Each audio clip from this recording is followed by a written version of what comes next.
Coming to you from the Hill City, you're watching ODAC Women's Volleyball on LHSN. It's the home opener and Code Red match for the Lynchburg Volleyball squad as they welcome Randolph-Macon to Turner Gymnasium. Welcome up inside Wayne Profit Court. TJ Winger here to take you through all the action this evening. I want to say thank you for spending some time with us on your Wednesday night. We'll showcase some of the numbers coming into this match, but the recent stretch has certainly been kind to Randolph-Macon. How about wins in 10 of their last 11 matches played after dropping the opener to start their season? And most recently, their second loss of the season came against Averett. Then last time out, it was a 3-1 win against Guilford. On the other side, Lynchburg's dropped 5 of their last 6, so the first home game certainly comes at a great time for a very young team.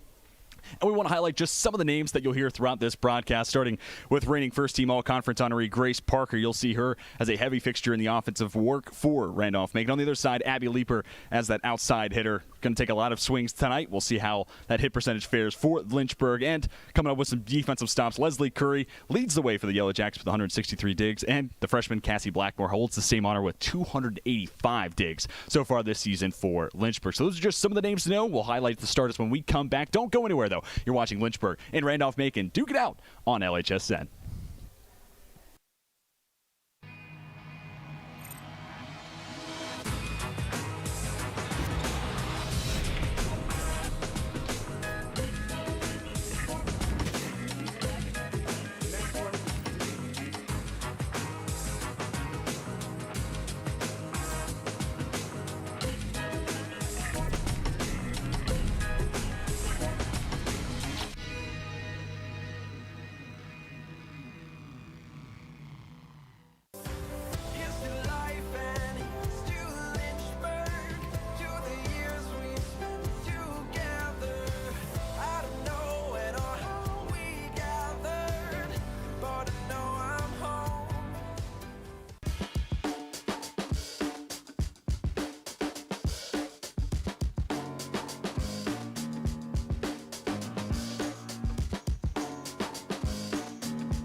Living the dream. USA, Mexico. That was so exciting.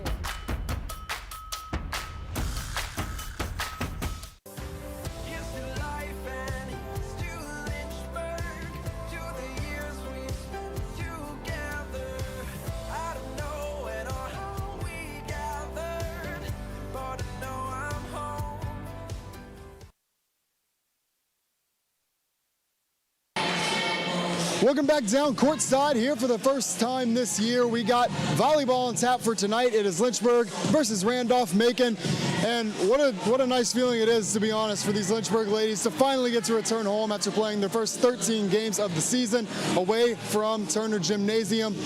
Coming into this one, obviously it's a Code Red game. The energy level should be high. And when I spoke to Hornets head coach Hannah Givens earlier today, she said she expects some nerves starting out, but thinks that her players, especially those young players, will really feed off of that energy as the game goes on. Speaking of energy level, it's certainly a point of emphasis with this team. Their last 4 games have all been 3-0 set shutouts. So Coach Givens said whether we lose the first set or win the first set, she wants to see a consistent effort throughout, meaning that if they win that first set, don't get too relaxed, and if they lose it, don't get too tense.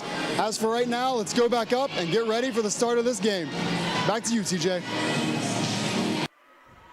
Thank you so much, Sam. Great to hear from you pregame, and the wait is over. The Lynchburg Hornets are finally able to play at home. Lynchburg enters 6-7 on the season, 2-2 in conference play. Meanwhile, on the other side, Randolph-Macon 10-2 overall, 3-1 in conference action. The 2 losses this year for the Yellow Jackets came against Mary Washington in the opener and Averett with the newfound members of the ODAC Conference. And those 2 teams are actually 2 of the 7 losses Lynchburg's had this year against Mary Washington in straight sets and then falling against Averett the same fashion.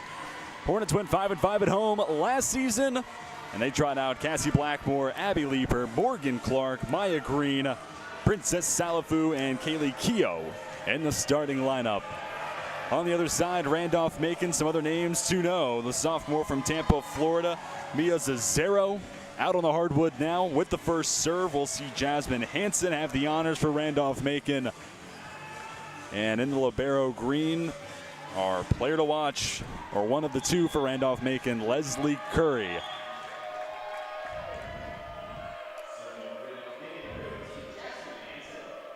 Hansen with the honors. One set assist or service assist so far this season for the senior from Aspen, Colorado. Randolph-Macon so far this year, 2-1 when playing away from Ashland, Virginia. And tonight looking for another win in what's been a dominant recent stretch between these two sides. Hansen serves, we're underway. Green sets, the sophomore's been fantastic. It was Leeper taking the swing on the far side. Leeper digs it up. Now from the middle, denied. It was Zero taking a swing, soft. Green pops it up, wants Leeper. Down to a knee, nice play from Hansen, keeping it alive. Good volley between these two sides. Salafu will push it back, gathered by Blackmore. Now from the back line, strong strike comes from Grace Barker. Leads the way with the Yellow Jackets in the kills department this season. Blackmore gets it over on the third.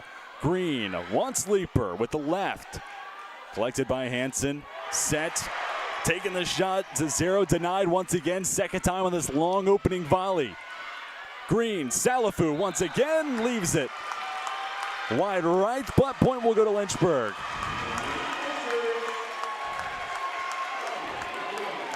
What a way to start the home season for Lynchburg. Long opening point, Hornets lead 1-0.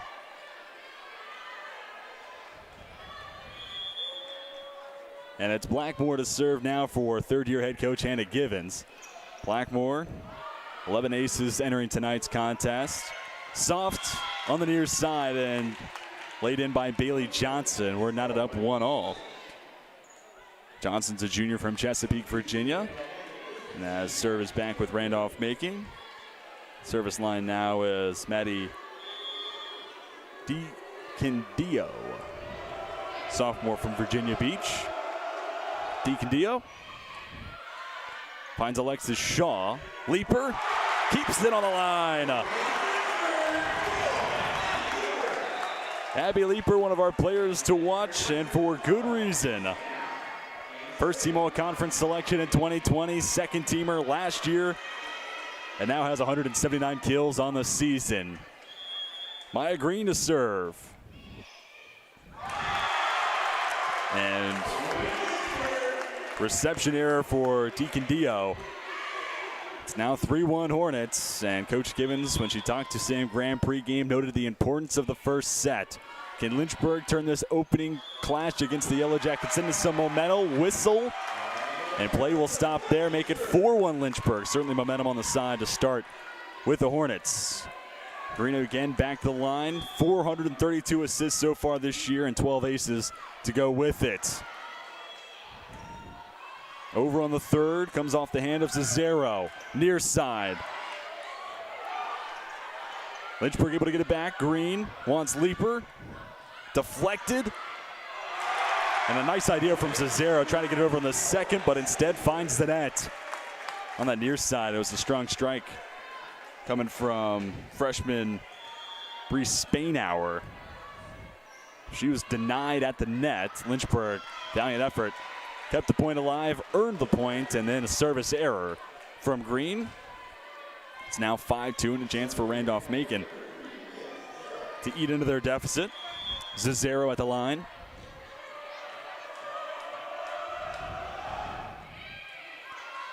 Serve to Keogh. Set down and wide right. Looked like Spainhour taking the last attempt. As I noted a moment ago, one-sided recent history. Of the last 10 meetings, 9 wins for Randolph-Macon, with the one exception coming April 7th of 2021. That was the year where COVID forced fall sports to play in the spring. Cesaro over on the third. It comes from Mock, one of the two setters you'll see active tonight for Randolph-Macon, and it's Maya Green. catching the Yellow Jackets a little sleepy on the defensive side. Leaper will check out. In comes Jordan Bartemeyer, sophomore from Charleston, South Carolina. First time seeing her out on the hardwood this evening. She'll be back at the service line. Got 15 aces so far this year. Bartemeyer, middle of the defense, playing it over. It's Grayson Draney. Hard strike, Keogh blocked the net. Green comes to the near side, and Spainhour denied as well.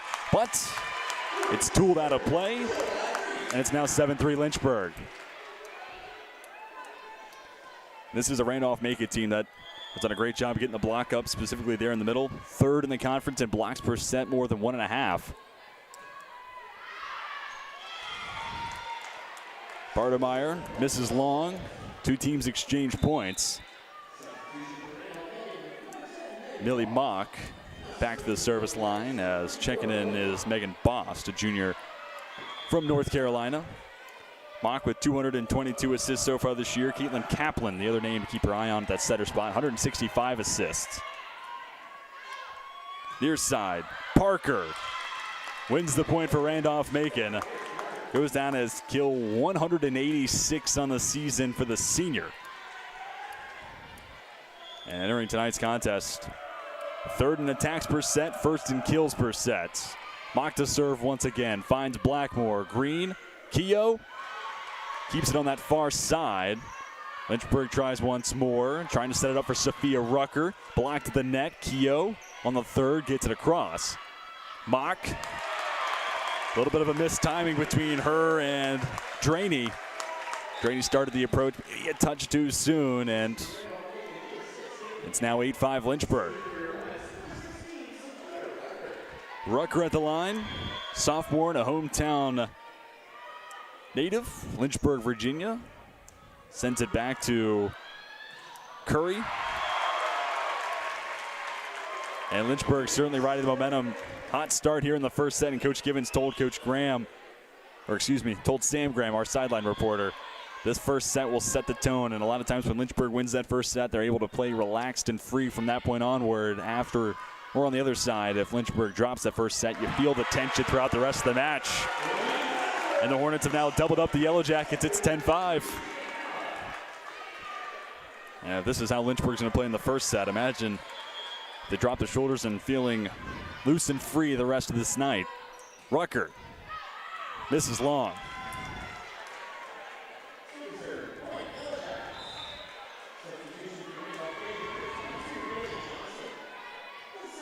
Bailey Johnson checks in for Randolph-Macon. Parker will serve, finds Bartemeyer. Forced to get it over on the third, leaves it short, however, and instead finds the net.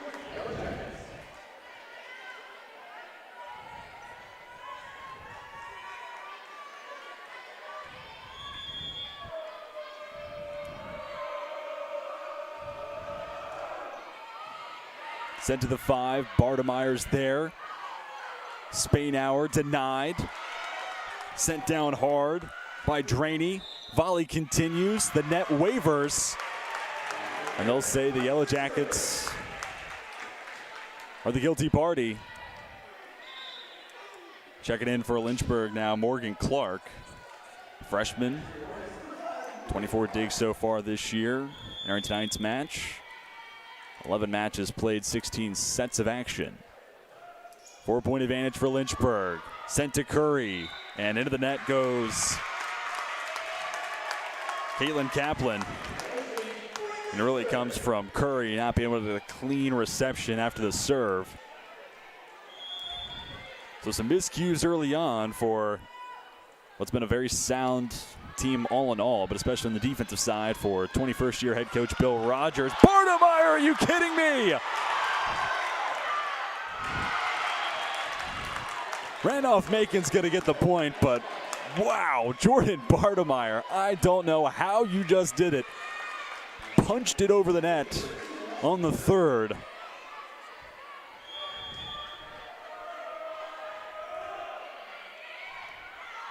Curry serves. Green, Keogh. Deflected off a couple different Yellow Jackets. Lynchburg gets the point right back.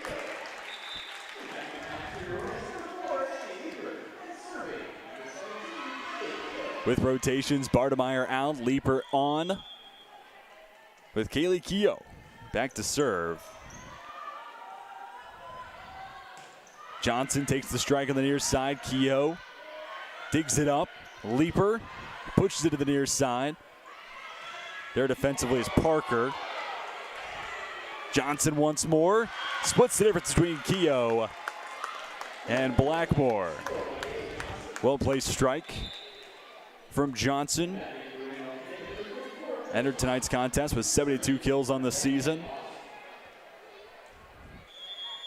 Now back the line is Bost. Long on the first touch. Green couldn't do anything with it. Put down with authority. Deficit down to just 3.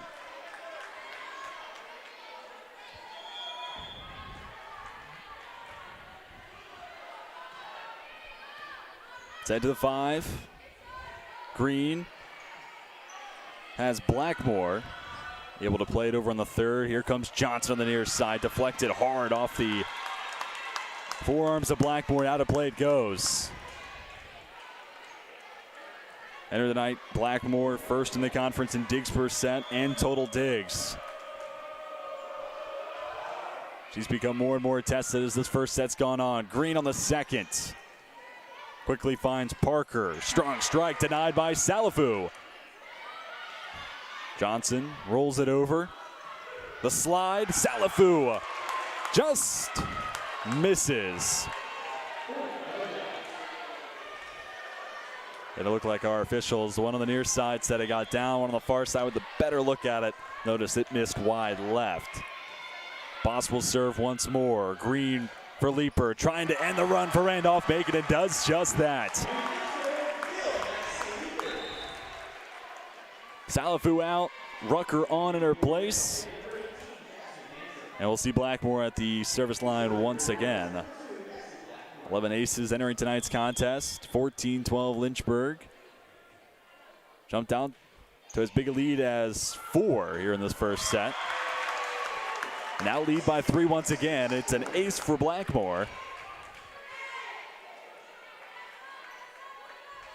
As Blackmore just one of 2 handfuls worth of freshmen on this Lynchburg roster.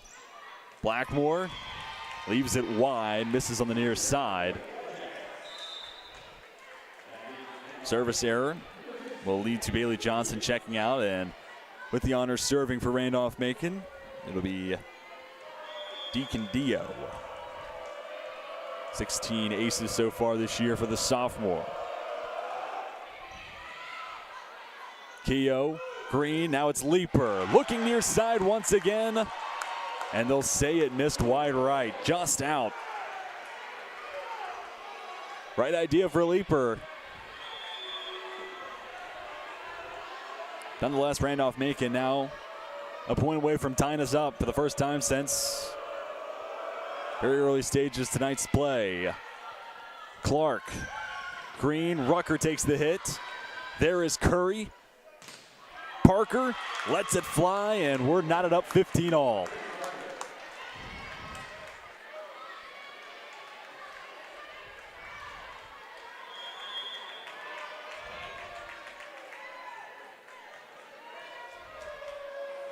First ties into his 1-1. Deacon Dio finds Leaper. Green returns the favor. Soft on the 3rd touch. Parker from the middle. Up off the net. Now it's Green. Back to Leaper, who too finds the net. First lead of the night for Randolph-Macon. Yellow Jackets picked to finish 3rd in the ODAC preseason poll. Lynchburg on the other side picked to finish 6th. But a chance in the home opener for Lynchburg to steal one from the Yellow Jackets. Green, back to Leaper.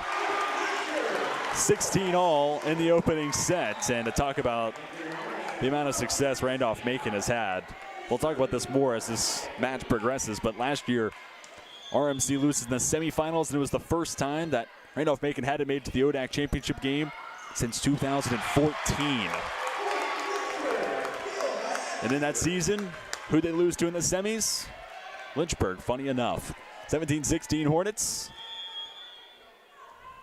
The southpaw Green sends it away. Mishandled by Deacon Dio.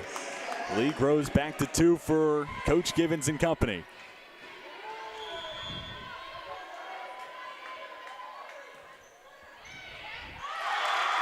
Now Blackmore make that Curry. Can't handle the serve. Consecutive aces for Green.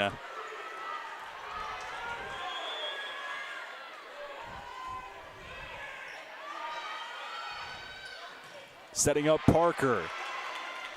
Blocked to the net. They'll try once more. Denied again.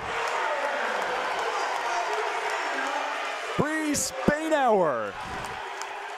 Great volley there for the freshman from Rural Hall, North Carolina, and it's a timeout called on the floor. Coach Bill Rogers will want to talk it over with his squad, and where do we start talking when Bill Rogers is the topic of conversation? How about more than 400 career wins? And before 2020, it was a stretch of 5 undefeated ODAC regular seasons in an 8-year time frame. So that's now 5 undefeated conference slates in a 10-year span, which is absolutely ridiculous. And hit on it a moment ago. Last year, the first time RMC was denied of a trip to the ODAC championship game since 2014. What happened in the duration? I'll tell you. 3-peat of ODAC championships in 2015, 16, 17. In 2015, they beat Virginia Wesleyan. 2016 and 17, they took down the Generals of Washington and Lee. Fast forward, 2018, it was a loss to Washington and Lee in the championship game before a loss to Virginia Wesleyan in 2019, and then WNL once again in 2020. So all that to say, it's been ODAC semifinal appearances and ODAC championship stints for Bill Rogers dating back to 2014 to where we are now. And that is a high bar to hit continuously year over year.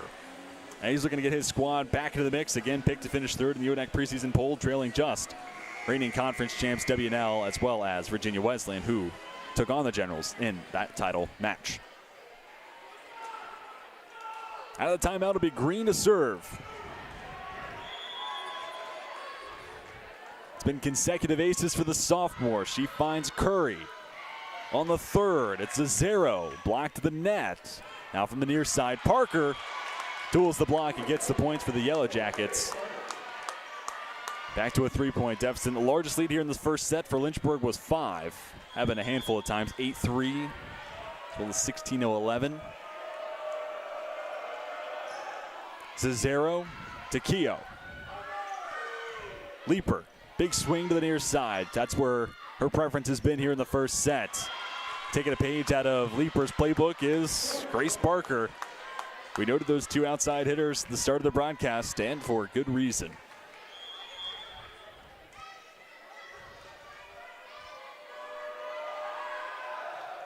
Cesaro once again. Green for Spainhour. Settling underneath it is Parker, who then takes the hit on the 3rd and gets it down on the far side. And all of a sudden, just 1 point separating these 2 sides. Back and forth this opening set is gone. Cesaro entered with 30 aces on the season. Here the sophomore finds the net, and this might be the opening Lynchburg needs to try to close it out and get to 25. You're up by 2, and 25 is within sight. A lot of times coaches will tell you 15, 20. They all have their different preference, but would be the first team to hit either one of those numbers. And then it's a sprint to the finish line. Lynchburg certainly sees the line in sight. Parker just got it down. Tough spot for Casey Blackmore. You can see her wing. Is it going to be in or out? Parker's strike just barely gets down in front of the end line. Miley Mock, 8th in the conference in assists per set. Back to the service line. Keogh just able to get it up, and nearly a worrisome collision between Blackmore and Green. The miscommunication and the 21st point of this opening set for Randolph-Macon will spur a timeout called by third-year head coach Hannah Givens. We'll talk about her resume as we talked about Coach Rogers just a moment ago. was a grad assistant prior to being named the interim head coach and then head coach of this Lynchburg program, and spent 4 years playing at Wingate University and even helped the Bulldogs to a Division II national quarterfinal final appearance as a senior. And it's been back-to-back years where Lynchburg has been able to make it to the ODAC quarterfinals, but that's where the Hornet season has come to a close each of the last 2 seasons. And again, this is a team with a lot of young pieces on it. It's almost easier, not almost, it is easier to call out those who are not freshmen. Jordan Bartemeyer, a sophomore from Charleston. Abby Leeper, the lone senior on the roster. Maya Green's a sophomore. Callie Clevenger, another senior. So 2 seniors, 3 sophomores, the third being Sophia Rucker. No juniors, the rest are freshmen.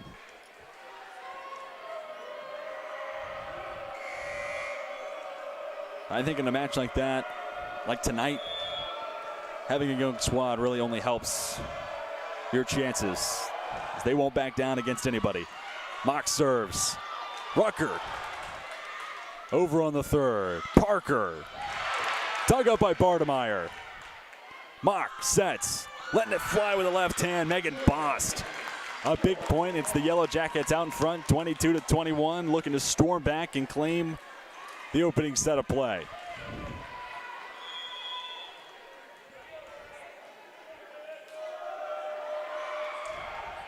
Second lead of this first set for Randolph-Macon.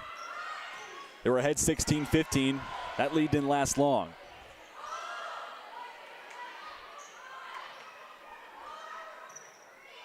Blackmore forced to play it over. Spainhour.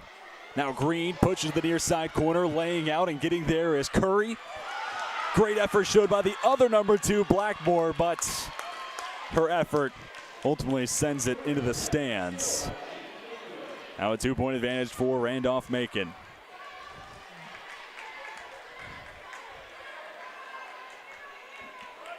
Yellow Jackets won last year's meeting in straight sets.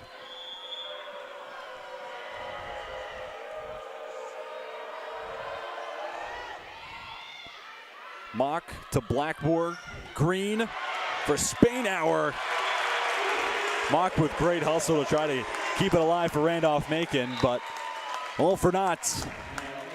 A thunderous strike from Spainhour. Another bright spot of the night for this freshman class. Rucker looking to tie it up. Receiving error for Blackmore. Curry. Getting my number 2 liberos mixed up.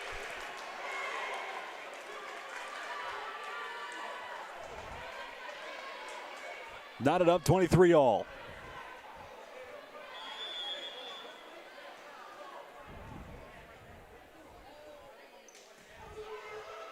Rucker finds Curry again.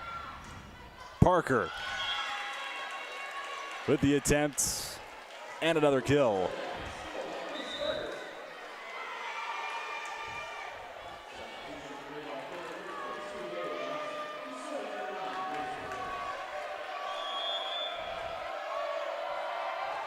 Set point for Randolph-Macon. Spainhour gets it down just in front of Curry.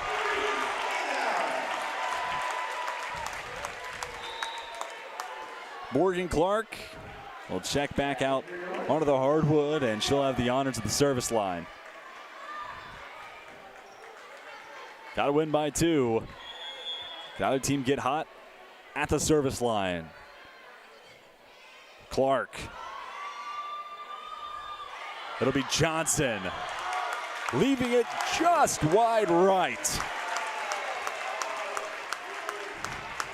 As close a miss you can have, but Johnson misses on the near side.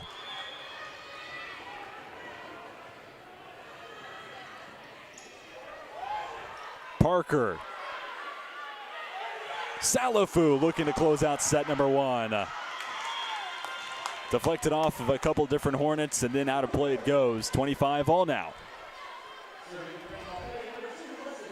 It'll be Leslie Curry to serve.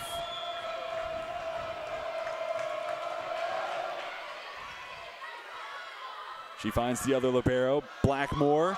Keogh Gets it down just before the outstretched arms of Johnson can get to it. 26-25. And now it's Keogh looking to close it out. A freshman has been more than impressive this year. 97 kills entering tonight's play. This one off the forearms of Keogh, and now we're tied up at 26 apiece. Bost will serve for Randolph-Macon. Millie Mock back on the hardwood. To the sideline goes Caitlin Kaplan. Sent to Keogh. Green for Leeper. Tools the block. Lynchburg back ahead by 1. Rucker on for Salafu.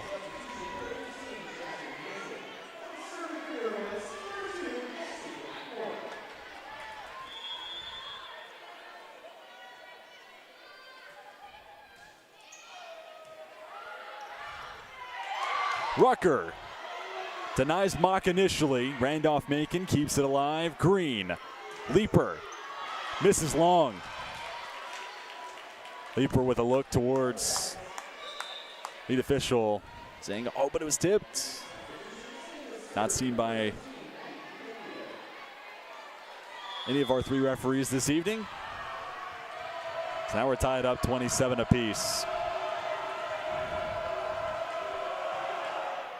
Deacon Dio. Green pushes it out to Leeper. Soft on the third. Mock for Parker. Denied. Curry settles underneath it. Parker tries again. Denied once again. Lynchburg's chance to respond. Leeper finds the waiting arms of Hansen. Green lays out. Blackmore for Leeper. Finds the libero Curry. Parker gets it past Blackmore.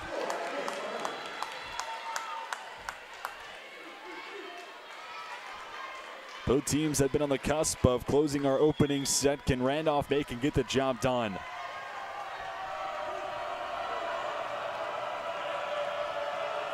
Deacon Dio finds Keogh in the 6.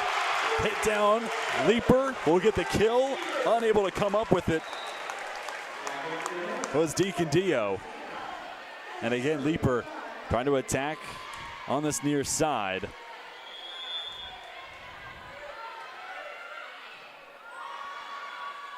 Mock for Parker.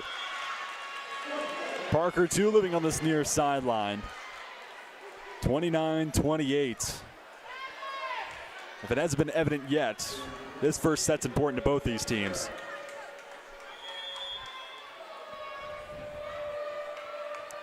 Now it's Zero at the line. Sent to Leeper, who also takes the third. Blocked, gets it back. Pushed long, though, by Spainhour. Nifty idea, but with a miss, set number 1 goes the way of Randolph-Macon, 30-28. And if that doesn't make you want to stick around for set 2, I don't know what will. We'll take a momentary pause, and when we come back, we have set 2 between Lynchburg and Randolph-Macon coming to you on LHSN.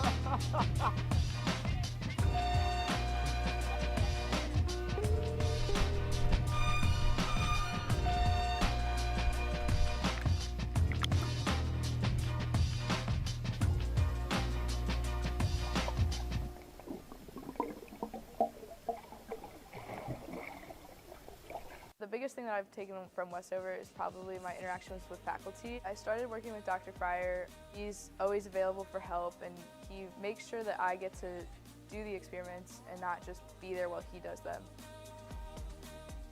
I didn't want to limit myself when I came here to just taking the prereqs for med school. I wanted to get a full, well-rounded education, and I definitely found that in the Westover program.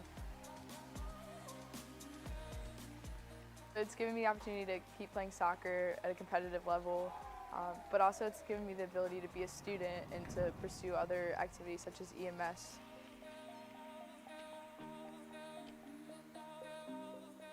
"100% do Westover because it's not something they're going to regret, and it's going to be a lot of work, but so is everything else. It's just going to help build their education that they've already had and make them a better person for it." I was looking for a school that could provide me with the athletics, academics to pursue my career, a wind symphony to pursue my passion for music, and really have a nice general atmosphere. The professors here are really unique, their background and their passion for teaching. It's really a place where you can explore. Lynchburg gives you the opportunity to fail, but also get back up in that period of time and learn from your mistakes. I can make these mistakes within the school environment, but also with the support of other friends, and be ready for the real world when you graduate.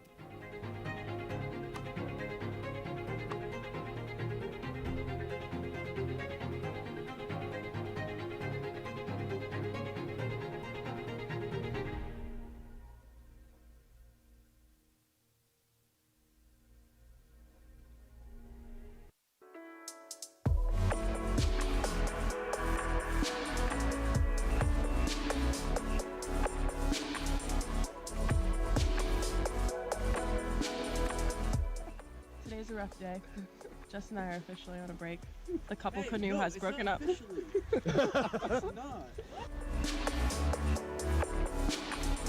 How you feeling? Living the dream. Just canoeing. That's the Mexican side behind me. The U.S. is that way. So far, we're all still alive. I really want a peanut butter and jelly sandwich.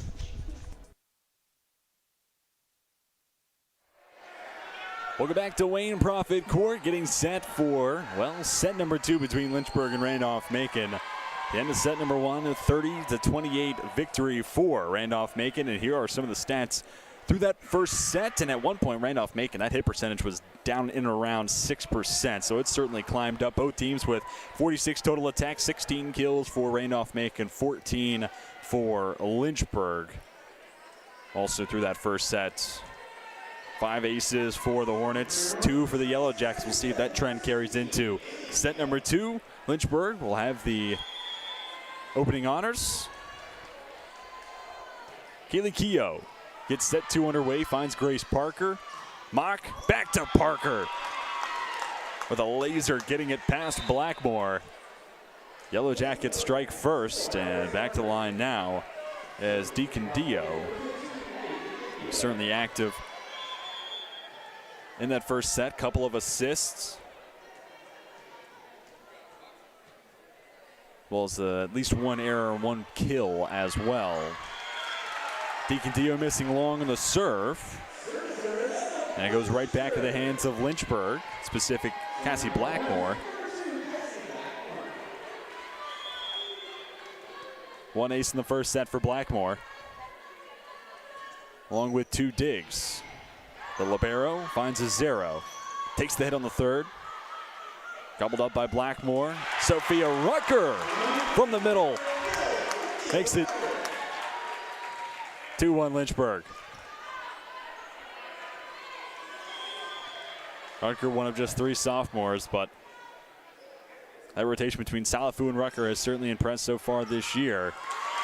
Receiving error, Deacon Dio gives Lynchburg their 3rd point to set number 2.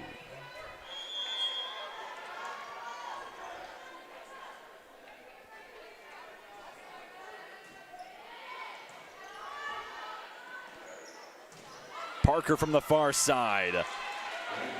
Keough couldn't keep it in. And there's been no shortage of Grace Parker in the offense this evening. Now 11 kills on 22 total attacks. Next highest is Bailey Johnson with 8 total attacks. Green with Leeper settling underneath it and able to get it over. Denied the line is Trainee. And Lynchburg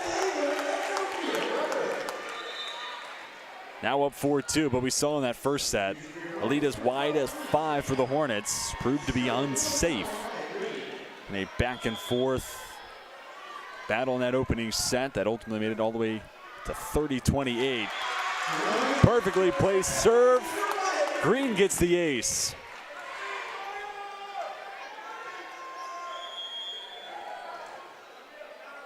Third on the night for Green already. Parker sends it straight to Blackmore. Spainhour.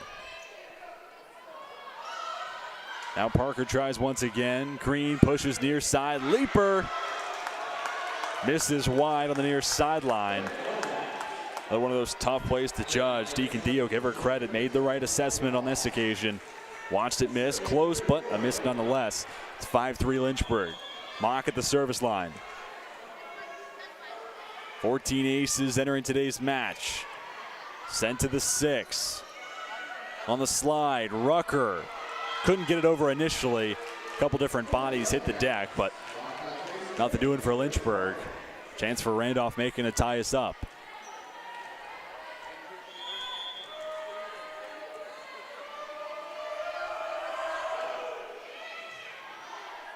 Serve once again sent in the direction of Keogh. Leaper blocked. Looked like Draney. If not Draney, then Megan Bost. There for the stop.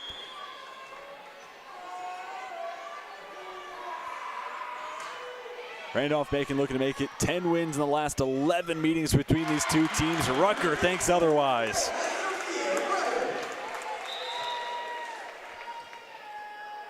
Second kill in the night for Rucker. As Caitlin Kaplan back on the floor for Randolph-Macon, as is Jordan Bartemeyer for Lynchburg.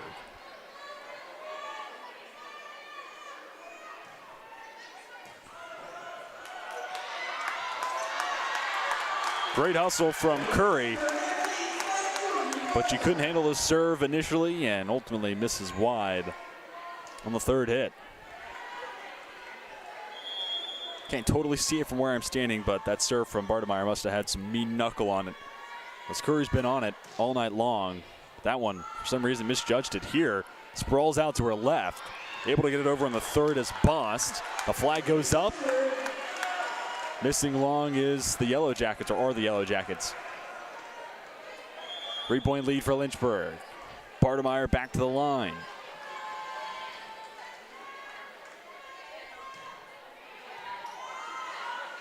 To the 1, Parker finds Bartemeyer and make it 12 kills on the night for Parker, who will now have the honors at the service line.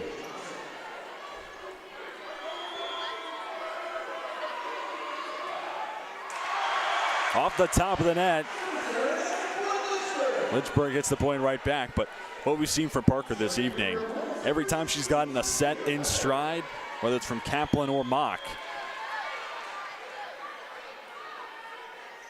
it's a thunderous strike coming in your direction if you're a Lynchburg Hornet trying to settle underneath it, which don't know how quickly I'm signing up for it.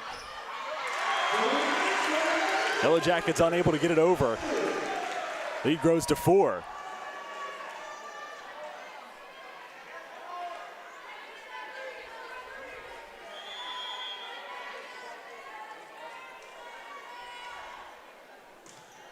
Rucker sails it long. But as good as Parker's been tonight, and she has certainly been great. 3 blocks for Lynchburg, same amount that Randolph-Macon has, and the Hornets have done a pretty good job being able to get that block up, and that was something that Coach Givens reiterated to me a lot last year.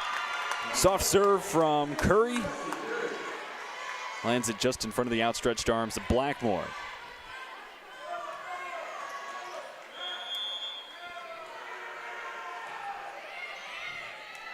Once again sent to Bartemeyer.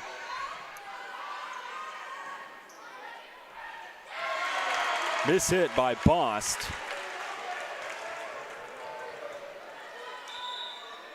Kaplan was there to set. Just didn't look like the feed was in the spot Bost might have thought it was going. Boss exchanges a few words at the end of the play with Leslie Curry. Morgan Clark in, serves for Lynchburg. Speaking of Curry, she finds Bost here, sends it right to Blackmore. Keogh winds up on the near side. Blocked to the net, but didn't send out a play. And Caitlin Keogh, not only a member of this Lynchburg volleyball squad, but she'll play on the beach volleyball team in their inaugural season this spring. Long serve, Clark with a service error. Lead down to 3 for the Hornets. We'll talk more about Keogh, whether it's beach or on the court. There's been a ton of excitement about what she can do for this offense. Add her in the mix of Abby Leeper, those two talented middles. Much as we've sung the praises of Grace Parker and her thunderous strikes, Lynchburg's got plenty of players who can do something similar. Speaking of Leeper, she'll check back in now. Out to the bench goes Bartemeyer. Keogh will serve. As it's 13-9, Lynchburg out in front in the second set. Looking to get us even, one set apiece. Mock sets for Johnson, who can't get it over.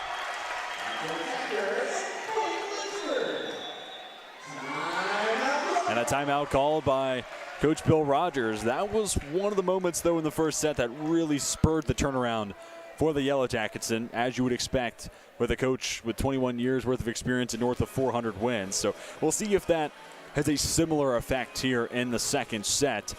But also want to tease, at the end of this set, you'll hear from our sideline reporter Sam Graham with some in-game updates and getting you everything you need to know from the floor level perspective of tonight's contest. In the 40th all-time meeting between Lynchburg and Randolph-Macon, series edge certainly goes the way of the Yellow Jackets, 26-13 all-time against the Hornets. And even here on Wayne Prophet Court, Yellow Jackets with a winning record at 9-5. Lynchburg looking to turn that around. See some of the highlights for the play we've seen so far. It's been close between the two sides. Largest lead for either team, 5, and that's currently where we're at right now. Lynchburg can move that beyond it. It'll be Keogh to serve for the Hornets. First quick conversation between Keogh and one of the two assistants for Lynchburg, Treslin Ortiz. Other assistant is Ryan Turner.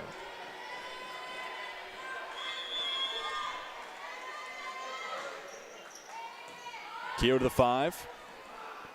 Mock sets for Johnson. Blocked by Salafu. Parker from the back line. Dug up by Blackmore. Leeper pushes out to the far sideline. Johnson was there. Parker tries again. Was flirting with that far sideline, but unable to get it over the net. And it now marks largest lead of the night for either side at 6. Especially after dropping a hard-fought first set. Love to see, if you're a Lynchburg fan, Hornets get that set back, tie us up, and force at least a 4th set to be played tonight.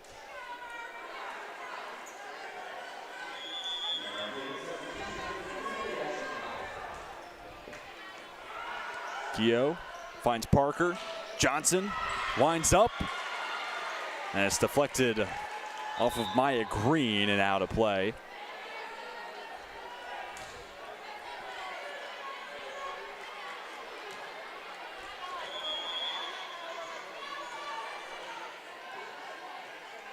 Deacon Dio at the line.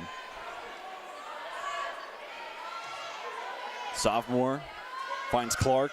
Leeper. Big strike. Frustrated at the end of the play is Jasmine Hansen. Hansen's who fielded that missile from Leeper. As she set it up in the center of the court, no one was home for Randolph-Macon. 16-10, Hornets ahead of the Yellow Jackets. Blackmore. Mock sets up for Parker. Great hustle, kept in initially by Clark. Lynchburg able to get it over. Slide, Zero. Off the arms of Clark.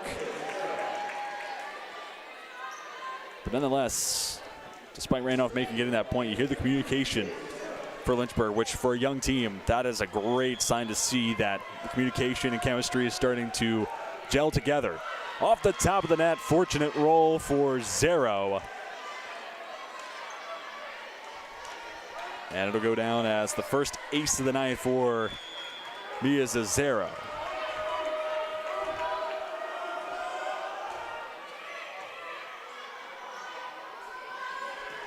Leaper.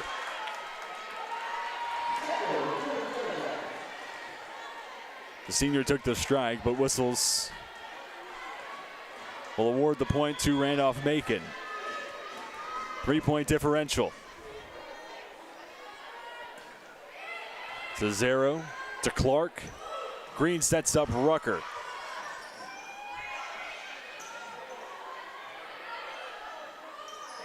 Green on the second. Found the opening against the Randolph-Macon defense and caught him napping. Second time we've seen that tonight from the sophomore setter, who now has the honors at the service line.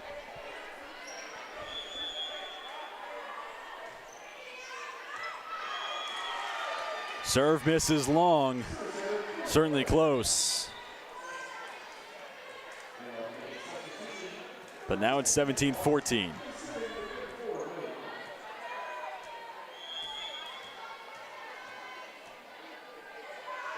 Mock with one ace so far tonight. Blackmore. Good hustle from Green. Lynchburg able to get it over in 3. Bost winds up. And the lefty. Cross-court strike. Deflected out of play by Green. The deficit down to 2.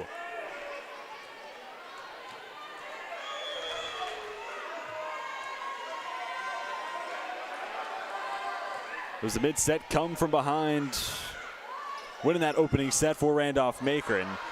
Rucker, who missed time the jump, able to still get it over. Spainhour with Bost underneath it. Parker on the far side.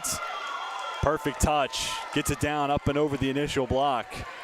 Beautiful plan. That's what happens when you're throwing it down with force like Parker. Defenses have to be ready for it. And you break out the roll shot every so often. There on this occasion for Parker. Went up into the rafters, didn't make any contact, so Green settled underneath it for Lynchburg and over the line, or actually they're going to call a lift on the Yellow Jackets. Subs on for both sides. Kaplan back in for Randolph-Macon. Mock will head to the bench. Leaper out for the Hornets, and Bartemeyer checks in and will serve.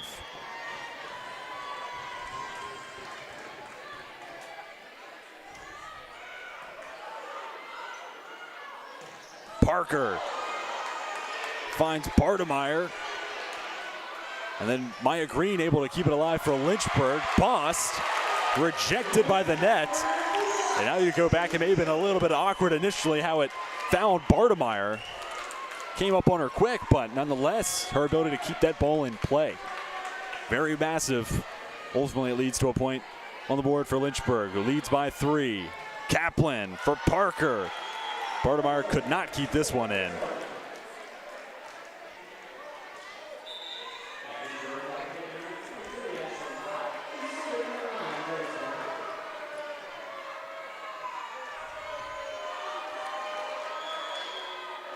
First team all-conference selection, Parker sends it to Bartemeyer. Spainhour, soft on the third. Parker underneath it. Cross court, missing long. Ashlyn Knott, first time we've seen the junior out on the court tonight. It was close. Trying to find the near side corner. This is just long. Now 20-17 with Rucker at the line for Lynchburg.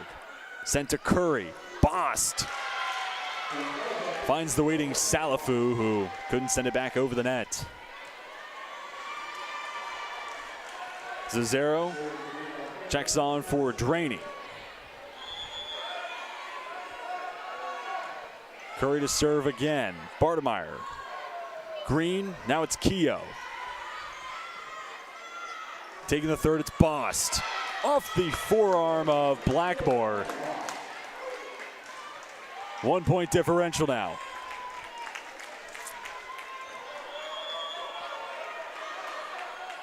Lynchburg led by as many as 6 here in the second set. They led by as much as 5 in the first.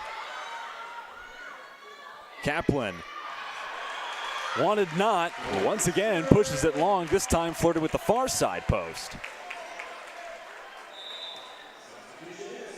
So a couple of costly misses. That's a 4-point swing, which could in turn make it 21-19 Randolph-Macon, but that's not the case. 2-point advantage for the Hornets. Clark at the line. Scooped up by Curry. Parker forced to play it over the third. Green for Keogh. Lays it over. Keogh saw how the line and the block was starting to move and gently nudges it over to the near sideline. Timeout called. 3-point advantage for Lynchburg. Again, the second set feels so important for the Hornets, trying to get back what was a great and very entertaining first set, but ultimately one where Lynchburg was up by 5 and gave it away to the Yellow Jackets 30-28. So chance for Lynchburg to right that wrong, and they led by as many as 6 here in the second set. Currently a 3-point advantage for the Hornets, who have dropped 5 in their last 6. This was a great opportunity to come home. It's a code red night. Wayne Private Court is packed at the moment. It's also faculty and staff appreciation night. So one way or another, whether it's student athletes or faculty and staff here at the University of Lynchburg, people are out to watch the home opener for this Lynchburg volleyball squad, and it's made an impact. The energy's been high, and it's a young team, and sometimes building off of that momentum is just what you need to kind of carry you through a lull in a game, or maybe jump start if you get off to a slow start. But that has not been the case this evening for Lynchburg. Now it comes down to closing out advantages. Again, ahead by 5 in the first set, came up short 30-28, led by as many as 6 here in the second set.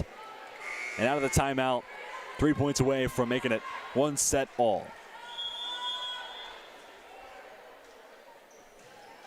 Clark to Parker. Back set by Kaplan. Bust. Finds Salafu, but point goes to RMC. Bost will serve now. Junior with 6 kills this evening. Hit percentage at 14.3%, also has an ace. Now she's got 2.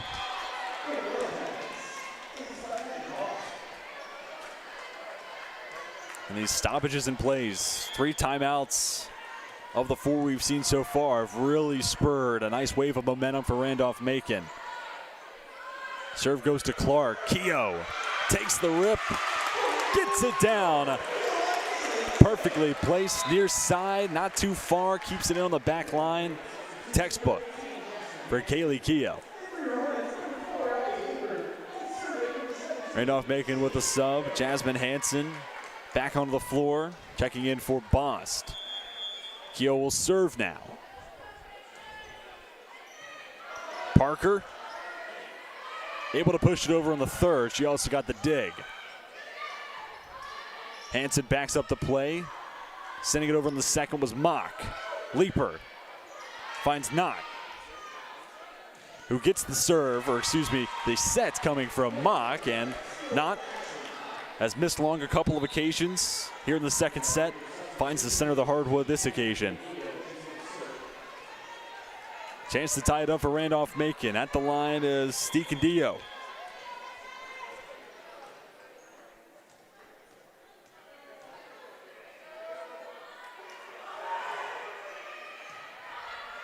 To the 5.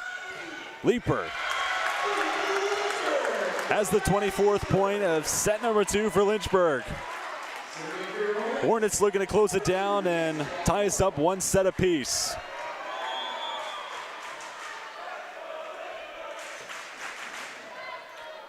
Blackmore to Curry. Parker blocked.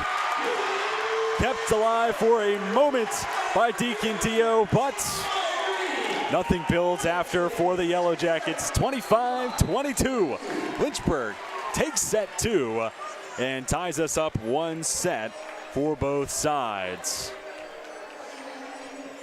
We'll take a momentary pause, and when we come back, you'll hear from our sideline reporters, Sam Graham, give you an update. What it feels like down on the hardwood. Lynchburg, Randolph-Macon coming to you on LHSN.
To the top of the broadcast about seeing how this Lynchburg team would respond. Obviously, they lost that first set. It was a tightly fought battle. They come back in the second set, and they win it.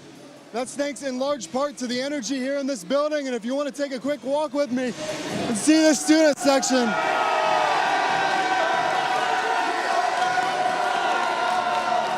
So as you can see, the energy in here is absolutely electric. Let's see what happens in the sets to come. Back up to you guys up top. Thank you so much, Sam. Wow, that type of energy, I'd love to know what it could fuel me to do. It turned me into an uber productive person. But it has certainly fueled this Lynchburg volleyball squad, who takes set 2, 25-22, and brings us to one set for each side. It's Lynchburg and Randolph-Macon on LHSN. Hope opener for the Hornets, 40th all-time meeting between these two sides. And it's Randolph-Macon looking to make it back-to-back wins after suffering their second loss of the season, 3-1 against the Averett Cougars. That's the lone conference loss this year for Randolph-Macon. And the Yellow Jackets took last year's meeting 3-0.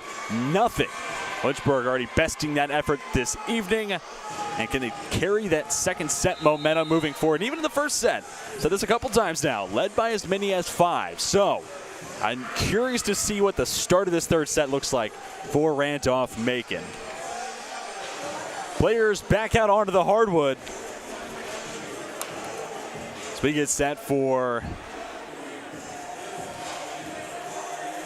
Yellow Jackets to serve it away.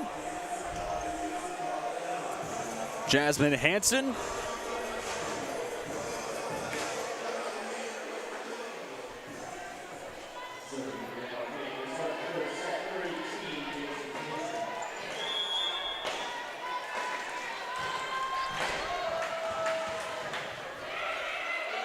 Off the top of the net, Hansen gets the roll, and the Yellow Jackets strike first.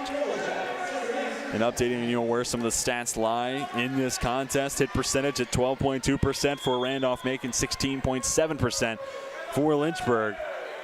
Now 6 aces for Randolph-Macon to 8 for the Hornets as Green sets for Leaper. Gets it past Hansen. We're not at up 1-all. And when it comes to reception errors, also a very important stat. 8 for the Yellow Jackets, 6 for Lynchburg. 5 blocks for the Hornets as well, 3 for RMC. Mock wants Parker, got her. But there is Blackmore. Leaper. Now it's Mock for Knott. Able to get her hands up as Clark, but no one there for the second for Lynchburg.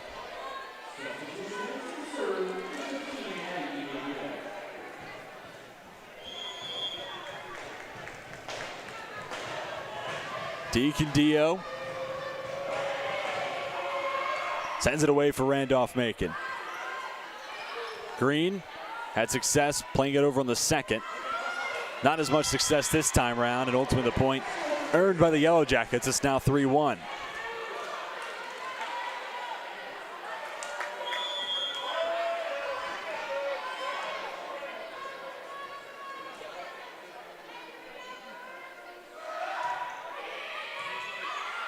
Serve goes to Keogh. Rutger with a perfect opening, seizes the opportunity. Deficit cut in half, and now Maya Green will have the honors for Lynchburg. Rutger continues to impress this evening. Randolph-Macon has it go over on the first touch. Mock for Parker. Dug up by Blackmore. Played back then by Green. And as numbers started to crash towards the net, that pass a little off the mark from Green, left behind all of her teammates. But more on Rutger, 3 kills on 9 total attacks. Has an ace. 3 total blocks as well. Leaper the first to touch it. Also the third. Mock swings it over to Parker, who's denied by both Rutger and Spainauer. Deficit back down to 1 for Lynchburg as Jordan Bartemeyer checks in. Bartemeyer on for Leaper.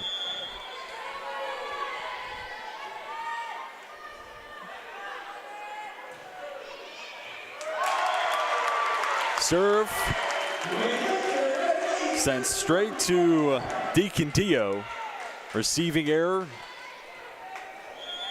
Goes down as the 9th of the night for Randolph-Macon. 4 all in set number 3. Push to mock. Parker.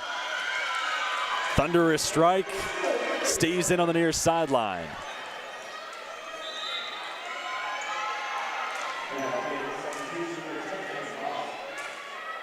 Parker now with 15 kills on the night. Leading the way for Lynchburg is Abby Leeper with 10, by the way. So our 2 outside hitters we noted on at the start of the broadcast certainly lived up to expectations. Lynchburg gets the block up, but can't keep it from hitting the hardwood. 6'4" Yellow Jackets. Mock back to serve. Does have 1 ace so far this evening. Green sets. Spainhour. Blocked, and Blackmore couldn't clean up the play for Lynchburg. It's now a 3-point advantage for RMC.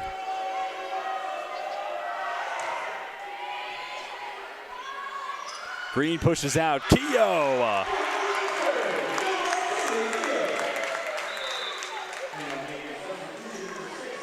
Full confidence from the freshman.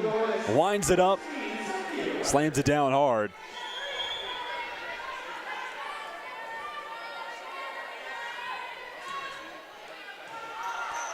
Serve sent to Curry. Second comes from Draney.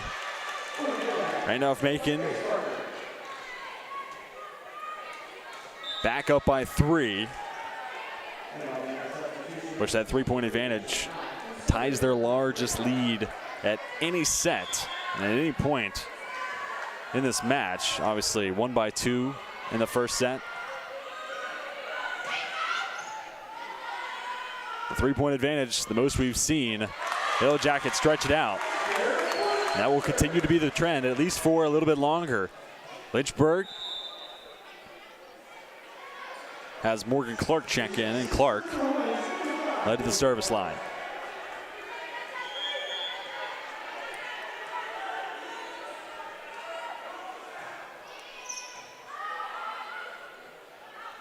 Kaplan for Knott. Pushes it long. See some misfires from Knott this evening, but we've also seen some well-placed strikes, including one towards the latter half of the second set. On the heart of the Lynchburg defense with no one around. Blocked to the net. Kaplan tries again. Boss able to get it over. Dug up by Clark. Green back sets. Keogh finds Curry. Now it's Kaplan setting up Parker from the back line, who has to go off the net, deflect, and I think Keogh didn't see it, and ultimately goes off of her shoulder. So a bit of a fortunate roll for Randolph-Macon. Curry will serve. Clark is there. Keogh off the arms of Kaplan. 2 teams exchange points back and forth. 9-8 Randolph-Macon.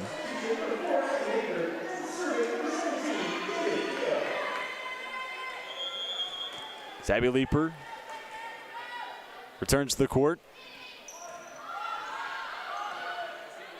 Kaplan sets up Knott. Blackmore's there. Green for Leeper. Pushed back to Curry. Kaplan now for Parker. Misses long.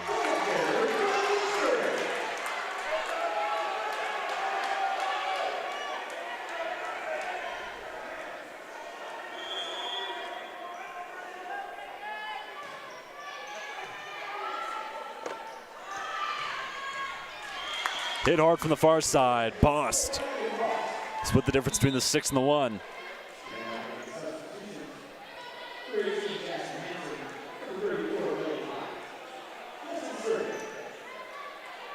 Hansen checks back in for Coach Rogers. Hansen sends it away.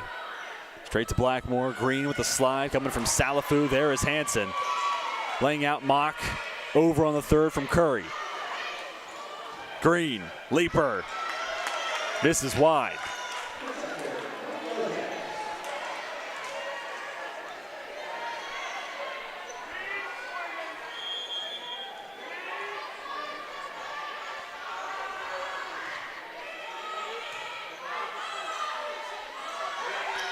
Lynchburg calls Salafu's number once again. Knott winds up, kept in. Great hustle for Blackmore. Then the pass goes off the rafters. Leaper, though, unfazed, gets to it. Dug up by Keogh. Now it's Clark for Leaper. There is Curry. Mock for Knott. Denied by Princess Salafu, who also was in the net. 12-9 Randolph-Macon.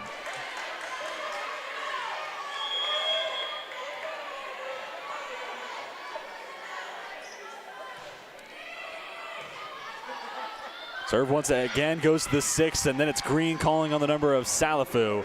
They'll call a double. It was a low pass to try to reel in to then set it up. And then a low set coming from Green. Timeout on the floor called by Coach Givens. Let's take this opportunity to look at the upcoming schedules for both sides and have that frame some context for the importance of tonight's contest. So looking at the upcoming schedule for Lynchburg. They'll take on EMU on Friday afternoon at 7 o'clock, and then next Wednesday, staying on the road, they'll take on the Bridgewater Eagles, who Lynchburg bested in the regular season, but then fell short to in the ODAC quarterfinals. Meanwhile, on the other side, Randolph-Macon will take on Ferrum on Friday night. That game will be played in Ashland, Virginia. And then the next day out, another home contest, this time against Roanoke with an 11 a.m. start time. So both teams fully making the move into conference play, and there are some common opponents for these two teams. Randolph-Macon beat Southern Virginia 3-0. Lynchburg also defeated the Knights 3-1. That was a team that Lynchburg's home opener last season was against Southern Virginia, and it was a dominant showing for the Knights, taking down Lynchburg in straight sets. Another common opponent is Guilford. Both teams defeating Guilford and the Quakers 3-1. Mary Washington, both teams were swept by the Eagles. Lynchburg lost to Averett in straight sets. RMC fell short to the Cougars in 4. Next up with EMU, that will give these two teams one more common opponent as Blackmore recognized it was going out, but maybe a half a second too late. Goes off her forearm, 5 points, largest lead of the night for Randolph-Macon. Hansen, short serve, drops in front of Clark.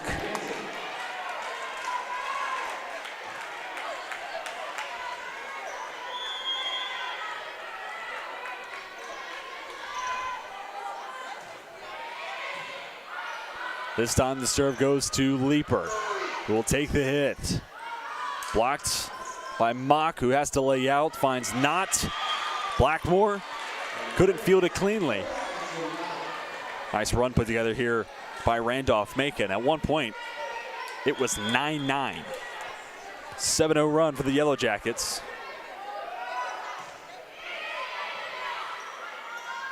Certainly has Randolph-Macon in the driver's seat, but Abby Leaper looking to reclaim some of the momentum Lynchburg came into the set with. And if you're joining us late, Randolph-Macon took set 1, 30-28. Lynchburg responds, taking set 2, 25-22. Blackmore at the line. Off the top of the net and getting the roll. Blackmore with another ace.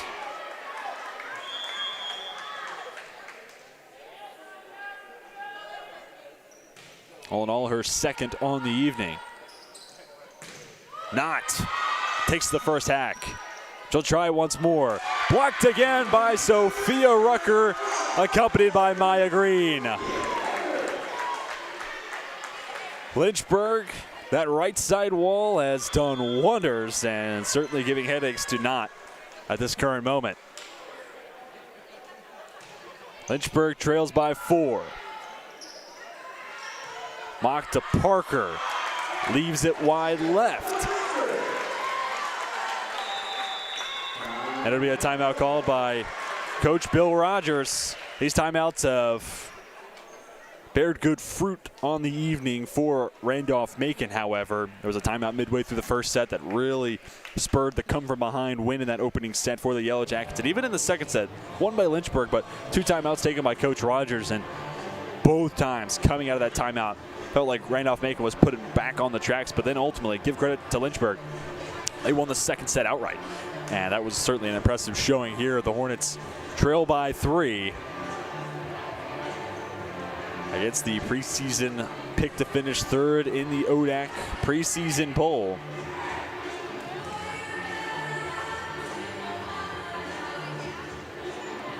The Hornets with just 1 win in the last 10 meetings against the Yellow Jackets. It did come at home here on April 7th in the fall season push to the spring due to COVID-19. Since then, back-to-back losses, including last season in straight sets. The Hornets and Coach Givens looking to start a new trend against their ODAC foe. Clark with the first touch. Then it's Blackmore, played over by Leeper. Slides, a 0. With a little bit of miscommunication on the Lynchburg side between Clark and Blackmore.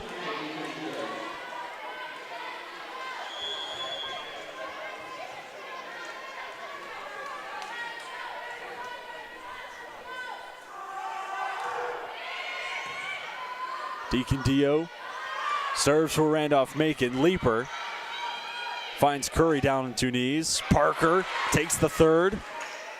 Leeper does the same for the Hornets. Now it's Mock setting up Parker. Throwing it down in the direction of Morgan Clark. 19th kill of the night for Parker.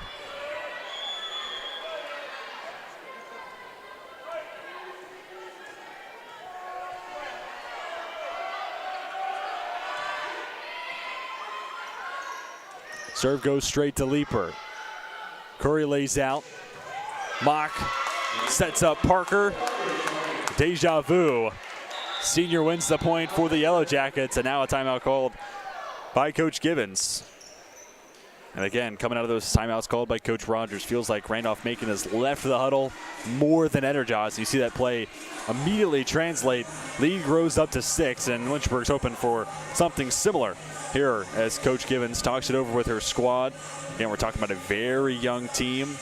2 seniors, 3 sophomores, the rest are freshmen, and also leading the way in that huddle right now is Jordan Bartemeyer and Abby Leeper, and that's going to go a long way, especially with a team with a lot of freshmen, as Coach Givens gives them the first portion of the timeout to talk amongst themselves. It's something that you see at halftime of Lynchburg men's, women's soccer game, field hockey. You're starting to see that push more as coaches let players sort out what players need to talk about, and then come in, give a few more critiques and comments, and maybe some concerns as well. But I love the initiative shown there by Leeper and Bartemeyer. And again, especially on a team with just 2 seniors, that vocal leadership and call it authoritarian, but I mean it in a positive way, that presence goes a long way from a team being young and chaotic versus young and dangerous.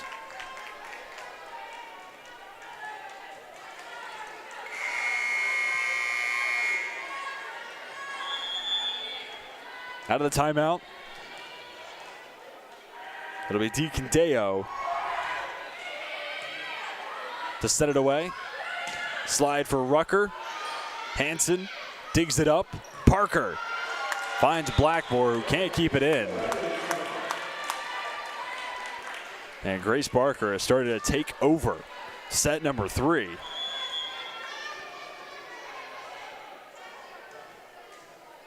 Back-to-back points make it 3 straight points earned by Parker. Before that, on this 4-0 run, it was Mia Zazzaro kickstarting and serving as the catalyst to now a 5-0 run for the Yellow Jackets. 21-13, RMC. She's a second set win in sight.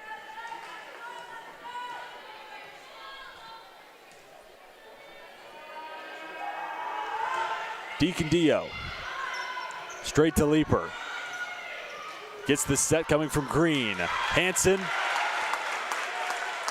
is there for the first touch. Her pass unable to find a teammate, as Bree Spainhour turns the match for Lynchburg. Green serves. Mock versus Zero.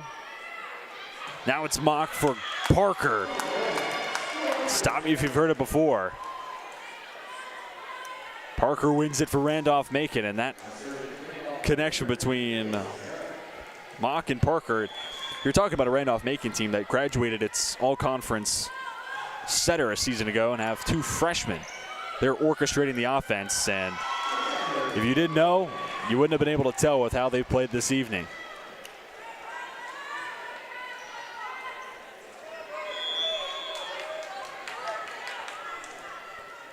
Cesaro will serve, 2 points away from making it 2-1 Randolph-Macon. Green for Rucker, pushing it to the end line. Cesaro is there. Mock for Hansen. Good hustle. Comes from Keogh. Leaper. Big strike, and now a soft one from Parker, who lays it in. Really nice play coming from a standout senior. Sees the defense start to adjust and plays it over soft. Set point for the Yellow Jackets. Serve goes to Keogh. Green for Leaper, blocked to the net, and Lynchburg can't build from that point onward. 25-14, Randolph-Macon takes set number 3 and now lead 2-1, setting us into a potentially decisive set number 4. For the moment, though, we'll step aside, and when we come back, we have the aforementioned 4th set between Lynchburg and Randolph-Macon coming to you on LHSN.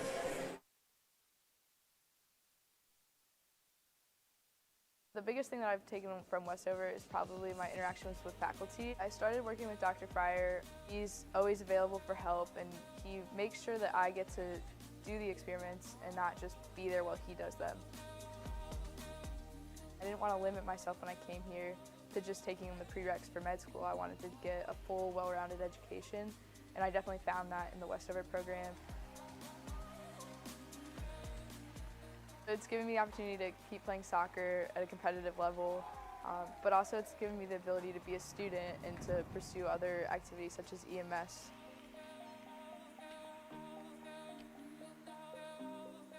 "100% do Westover because it's not something they're going to regret, and it's going to be a lot of work, but so is everything else. It's just going to help build their education that they've already had and make them a better person for it."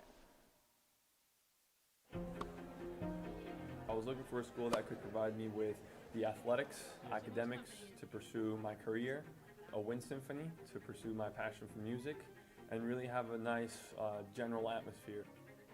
The professors here are really unique, their background and their passion for teaching. It's really a place where you can explore. Lynchburg gives you the opportunity to fail, but also get back up in that period of time and learn from your mistakes. I can make these mistakes within the school environment, but also with the support of other friends, and be ready for the real world when you graduate.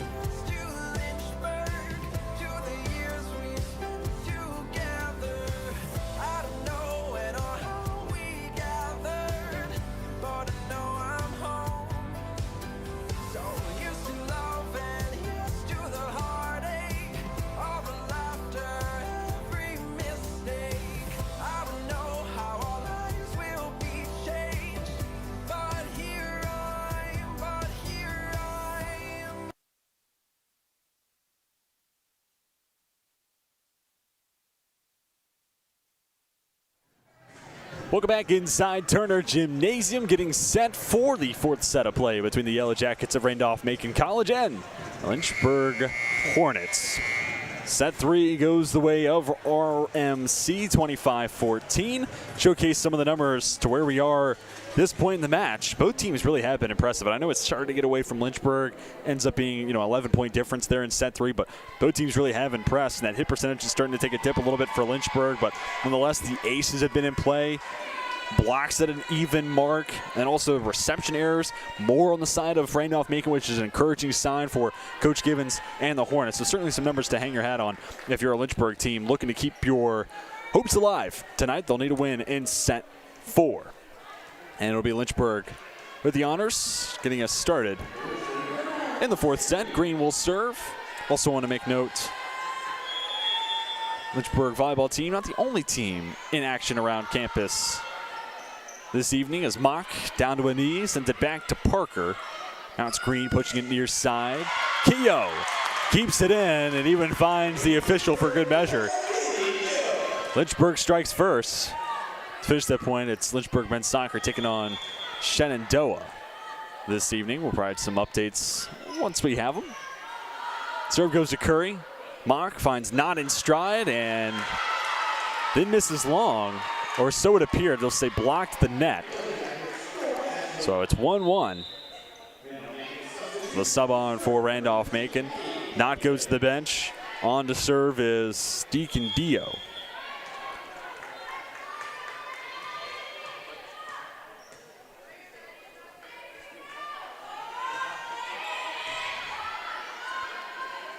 Green sets for Keogh. Center of the Randolph-Macon defense. Curry there. Parker from the far side. Finds Leaper. Was underneath it. Couldn't keep it in play, however.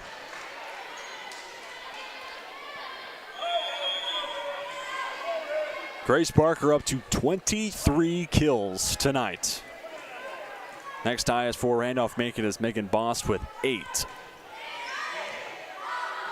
Dug up by a Leaper, then a miscommunication is going to make it 3-1 Yellow Jackets. And for context, next closest between both sides, Abby Leaper has 12 for Lynchburg, so half of what Parker has to this point in the game.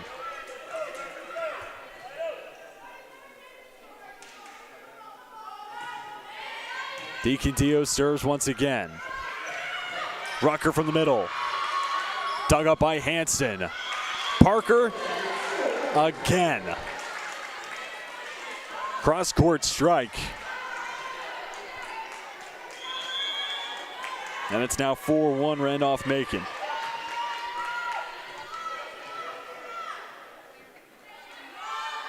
Senior from Andover, New Jersey, certainly has put on a show this evening.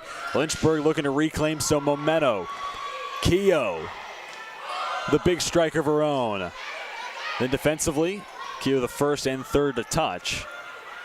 Mock sets up Cesaro, laying out. Blackmore's there. Spanauer, as she sends it over, Lynchburg going to be called for the double.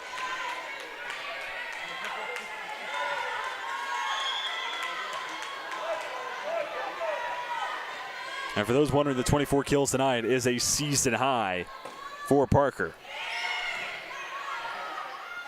Still Deacon Dio at the service line.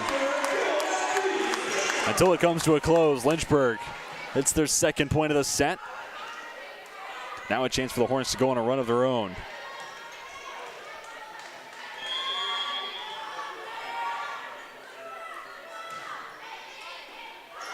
Serve goes straight to the waiting hands of Deacon Dio, but couldn't get a clean handle of it. Quickly finds the hardwood.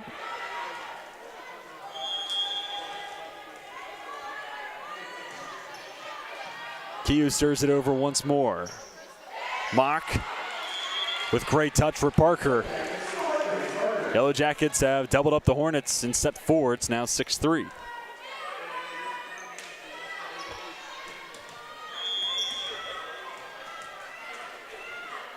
Mia Cesaro at the line.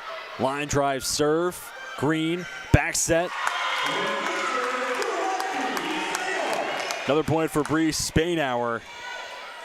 One of these freshmen who have really impressed with what we've gotten to see from them this evening. Rucker looks to cut the deficit in half for Lynchburg. Sent to the 6. Curry's there. Parker, dug up by Keogh. Green's second touch misses a little long, and tapping it down as Hansen.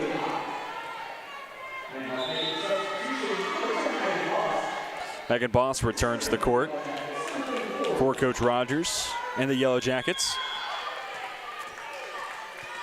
Mock at the line. Sends it to the 6. Then it's Green, setting up Spanauer, who misses long.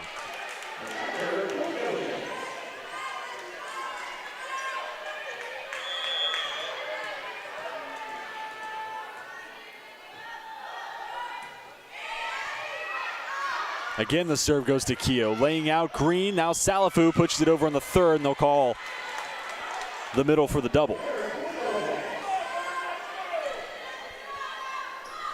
Lead grows to 5.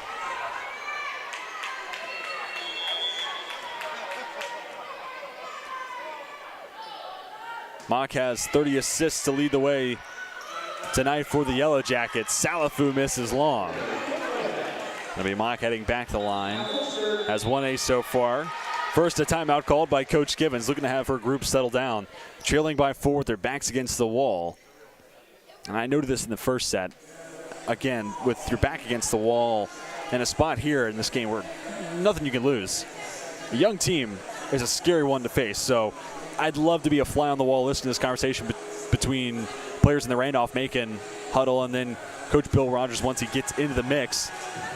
Just to know what talking points are being had right now against a young team that, again, they're going to come out firing here down the stretch, and they're going to try to make this one close once again. So how do you combat that? What are the coaching changes? What does a player do to counteract that? Those are things I want to learn and know. Also do want to note here, as Grace Parker, 26 kills tonight. Her career high is 27. That came against a ranked Emory team last season. So Parker, with still plenty of volleyball left to be played tonight and being as big a part of the offense she's been, it would be kind of hard for me to imagine she doesn't best that mark. And Emory, by the way, the number 12 team in the country last year. It was 27 kills on 61 total attacks. Tonight, 26 kills on 56 total attacks. Mock at the line.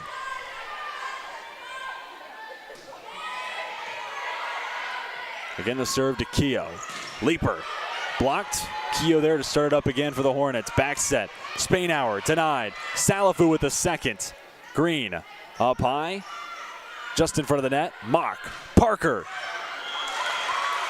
Misses long. It was close. The flag goes up and subs are on for both sides.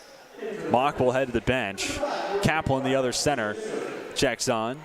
Morgan Clark checks in, and she'll serve. By the way, speaking of those two setters this evening for Randolph-Macon, made note of it, was McGuire Guba, who graduated last year, senior and third-team all-conference selection after Lynchburg misses long on the serve.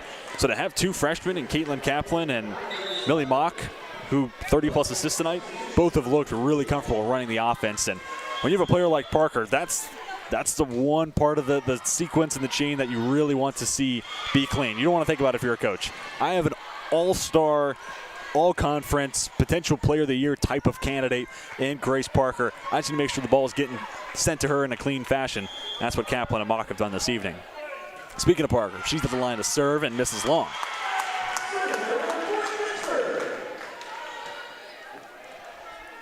Now it's 12-6, Randolph-Macon still in the driver's seat.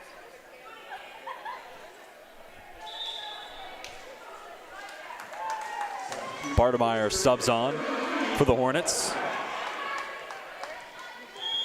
Libero / defensive specialist. We've seen her as that DS this evening. 2 aces so far for Bartemeyer. Kaplan just in front of the net. Finds Bost.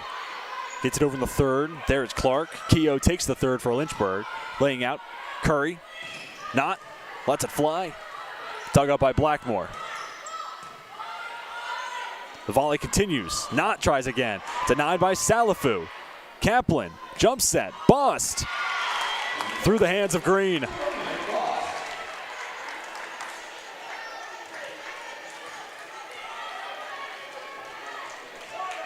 Randolph-Macon's offense has been relentless tonight. Even when getting blocked to the line, they have not taken their foot off the pedal.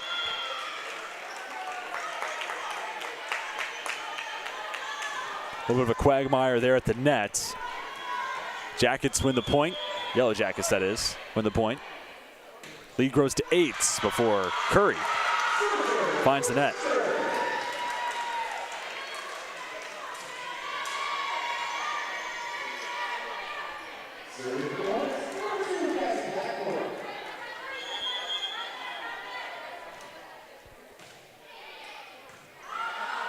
Serve sent in the direction of Parker.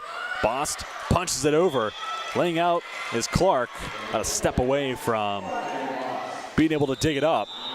And it's now 15-7. Another timeout called by Coach Givens. As again, we talked about this, I believe in the first set, maybe it was the second, but teams start eyeing that 15 and 20 point mark as, okay, now we're starting to see the finish line. And Jackets make it to 15, the first to do so here in set 4, and they have their eyes set on a potential 3-1 victory. So it's a timeout called by Coach Givens, looking to rally the troops of sorts. This is also an opportunity for Coach Rogers to talk it over with his team, and didn't include himself in the last timeout huddle, but here he's talking it over with his team, and again, trying to keep his team composed. Lynchburg's going to come out, continue to be fiery, and fight to the end. As long as Randolph-Macon stays clean, I'm assuming this is the talking points coming from Coach Rogers. They continue to play their brand of volleyball, keep it clean, limit the errors. They can go home with a win and do so through just 4 sets. Lynchburg out of the huddle.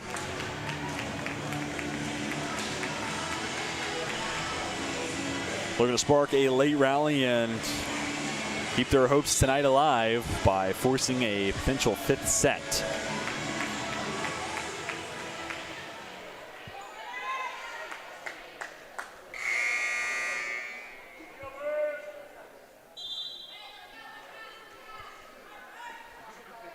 Out of the timeout. Sub on for Randolph-Macon. It's Jasmine Hansen, the senior from Colorado, at the line to serve.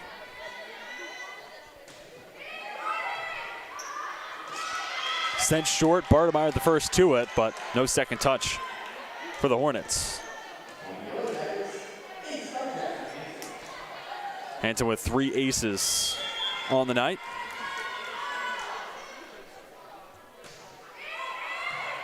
Another short serve. This time it's Morgan Clark there for Lynchburg. Blocked the line was Keogh. Blackmore cues up the freshman once again. Mock for Knott. Blocked to the net. Last touch by a Hornet. Lead at 10.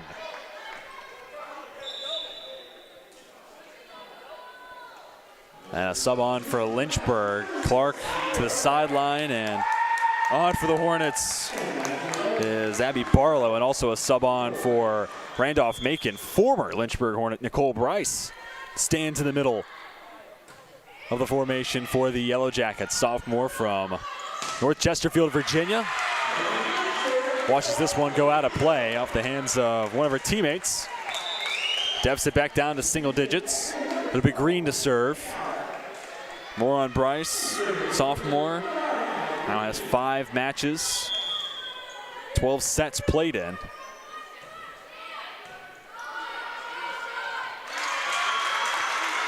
Errant pass from Parker. 2-0 run for Lynchburg. Green will serve again.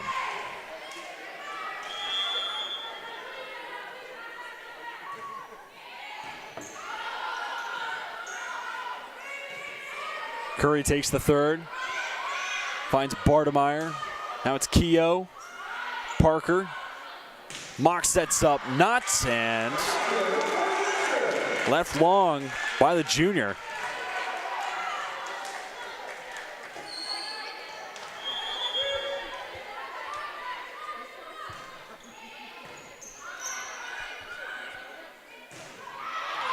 Once again, Mock wanted Knott, this time the block.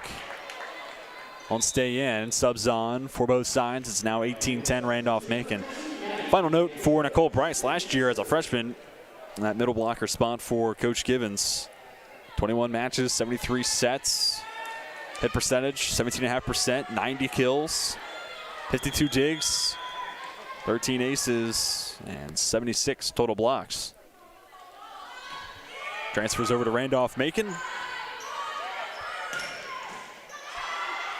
Returns to her former home hardwood, but does so as the quote-unquote antagonist from a Lynchburg perspective this evening.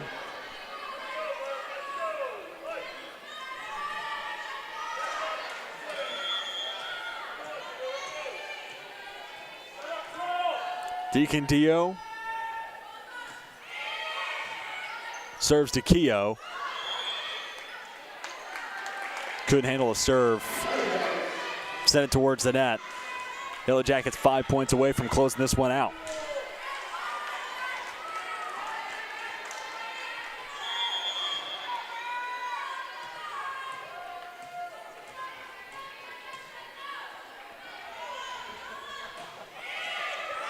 Off the top of the net. Good recovery for Lynchburg.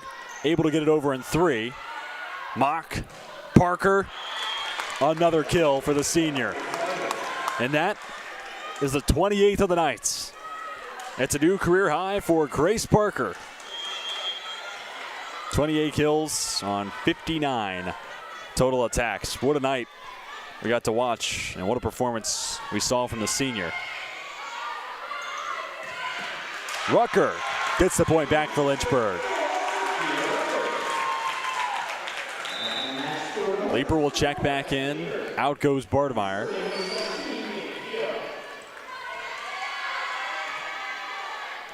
Keogh at the service line.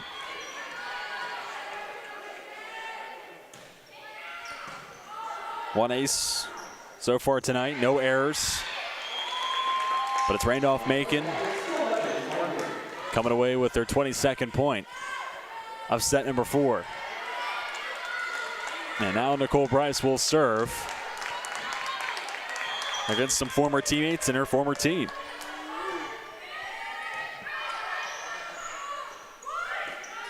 Rucker pushes over on the 3rd. Parker has kill number 29.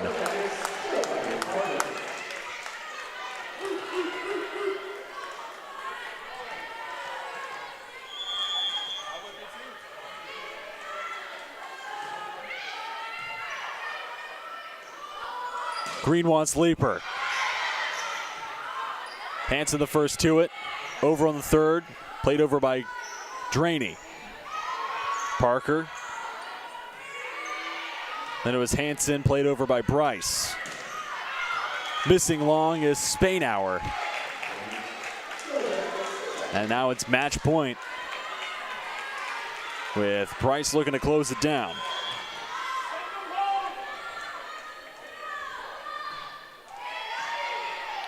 Serve sent to Leeper. Green gives it back. Soft touch on the 3rd.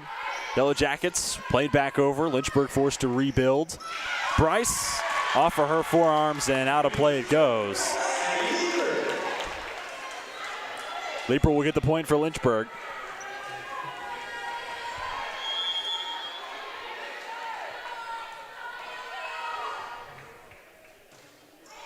Rucker serves. Mock, the slide, Draney mishit it.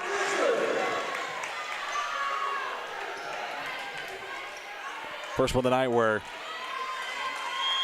just didn't make solid contact. Draney did come up a little lame on her left knee, but does look to be okay, staying in the match. Rucker, short serve. Mock tries to play it over the 2nd, gets it back. Then tapped down by Leeper. Parker calls game and has her 30th kill on the night. And for perspective, Randolph-Macon as a team had 57. Grace Parker did not disappoint, lived up to the pregame hype, and has a career-high 30 kills and a win against Lynchburg. 25-13 your score for set 4. So Randolph-Macon wins in 4 and does so by taking set 1 30-28. Drops set 2 25-22, and then after that 25-14, then 25-13. Yellow Jackets have now won 10 of the last 11 meetings between these two sides. Though, if you're a Lynchburg fan, especially those first 3 sets, you hung tough with one of the best teams in the ODAC and a team that's picked to finish in the top 3 in the preseason poll. So more victories don't pay bills, but nonetheless, I think especially in those first 3 sets, you saw Lynchburg go toe-to-toe with one of the best teams in the ODAC. And for a young team, that's certainly a great place to start building towards, though it is now losses in 6 of their last 7. Meanwhile, for Randolph-Macon, wins in 11 of your last 12. Back-to-back W's in the column. This team looks poised to make another deep postseason run, and again, made it to the semis last year, knocked out by Virginia Wesleyan. It was the first time they didn't make it to the ODAC championship game since 2014. So this is a team with a historic tradition and a lot of talent, and Grace Barker, like I said, lived up to expectations, and with that player throwing it down hard, good chance she's a first team all-conference honoree, and there's a good chance that Randolph-Macon can make it back to the ODAC title game and maybe win their first ODAC championship since 2017. Those are some of the final numbers, but that's going to do it for us at Wayne Prophet Court. I want to say thank you so much for spending some time with us on your Wednesday night. I'd like to give a shout out to our director, Sam Rice, as well as Sam Cook and the rest of our fantastic LHSN broadcast crew. My name's TJ Wingard, and until next time, we are signing off.